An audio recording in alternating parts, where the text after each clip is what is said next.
भारत के सिक्किम स्टेट में किसान बिना एक भी ड्रॉप केमिकल फर्टिलाइजर के खाना उगाते हैं और 2018 में यूनाइटेड नेशंस ने सिक्किम को फ्यूचर पॉलिसी गोल्ड अवार्ड दिया, खेती का ऑस्कर।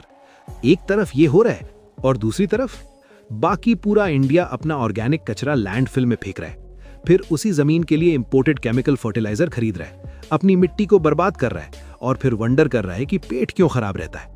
यार, ये तो सीधा उल्टा काम कर रहे हैं हम। और उसी इंडिया में बेंगलुरु में एक स्टार्टअप है वेस्ट इज गोल्ड टेक्नोलॉजीज, जो सिर्फ 8 घंटे में 10 टन कचरा लेती है और उससे इतनी वैल्यूएबल चीज में बदल देती है जिसके लिए हमारे किसान तरस रहे हैं। इस वीडियो में हम देखेंगे ये स्टार्टअप क्या कर रही है, अगर पूरा इंडिया ऑर्गेनिक हो जाए तो क्या होगा, और तुम्हारा रोज का पेट दर्द और एसिडिटी, उसका कनेक्शन डायरेक्टली उस कचरा ट्रक से है जो सुबह तुम्हारे घर के बाहर से जाता है। ये सब सुन के वियर्ड लगेगा, लेकिन एंड तक सब कनेक्टेड हो जाएगा, प्रॉमिस। सिक्किम ने 2016 में एक बोल्ड डिसीजन लिया, पूरे स्टेट को 100% ऑर्गेनिक डिक्लेयर कर दिया। एक्सपर्ट्स ने कहा प्रोडक्शन गिरेगा, इकोनॉमी टूट जाएगी। कुछ नहीं हुआ ऐसा, बल्कि उल्टा इंटरनेशनल डिमांड बढ़ी, टूरिज्म बढ़ा और यूएन ने ग्लोबली बोल दिया सिक्किम एक मॉडल है, फॉलो करो।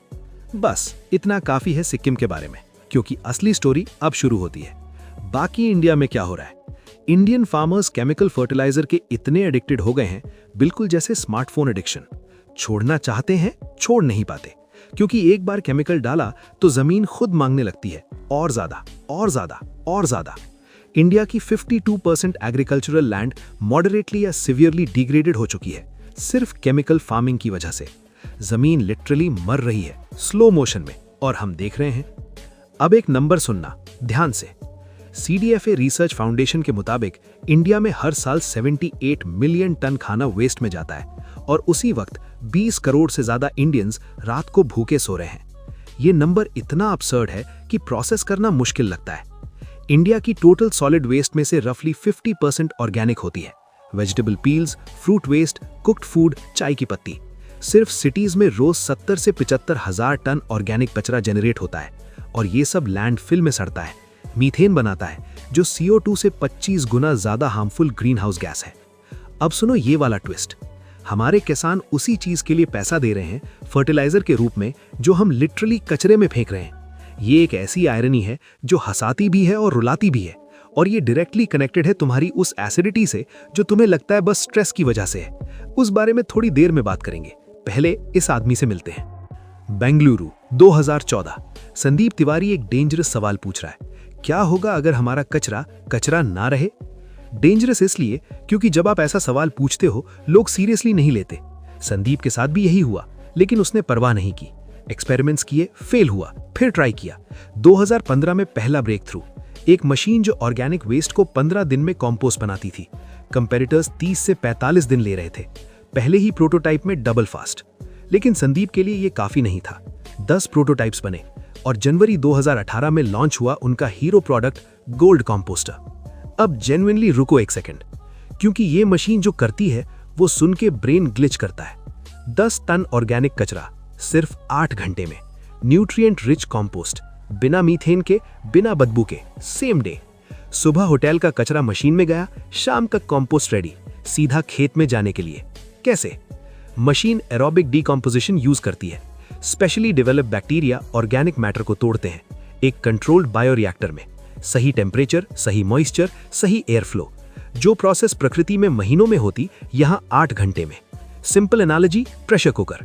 जो खाना घंटों में पके, वो 20 मिनट में पकता है। गोल्ड कंपोस्टर ने कंपोस्टिंग के लिए एग्जैक्टली यही किया। 20 किलो से 10 टन तक। तुम्हारा घर, कॉलोनी, होटल, म्युनिसिपैलिटी, सब के लिए सोल्यूशन एग्जिस्ट करता है। Okay, but does it actually work?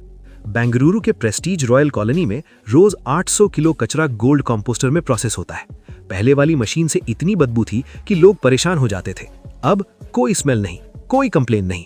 Compost directly colony की गार्डनिंग में यूज हो रही है। और ये सुनो, CFTRI यानी central food technological research institute, India के टॉप फूड रिसर्च ऑर्गेनाइजेशंस में से एक, ने गोल्ड कंपोस्टर खरीदा इंडिया के नेशनल कंपोस्टिंग स्टैंडर्ड सेट करने के लिए।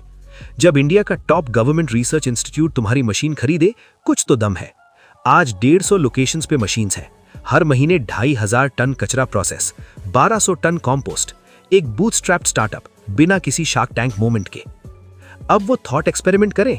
अगर इंडिया अपना सिर्फ 70 से 80% ऑर्गेनिक कचरा कैप्चर कर ले तो क्या होगा? पहली चीज, chemical fertiliser import bill dramatically गिरेगा। बिलियंस ऑफ डॉलर्स बचेंगे हर साल। वो पैसा स्कूल्स में जा सकता है, हॉस्पिटल्स में जा सकता है। दूसरी चीज, किसान को फ्री या सब्सिडाइज्ड कंपोस्ट मिलेगी। मिट्टी ठीक होगी, हार्वेस्ट बेटर होगी, केमिकल एडिक्शन का वो साइकिल टूट सकती है। और तीसरी चीज, और ये जेन्युइनली शॉकिंग है, जो खाना उगेगा वो केमिकल फ्री होगा और इसका सीधा कनेक्शन है तुम्हारे पेट से। हाँ, तुम्हारा पेट।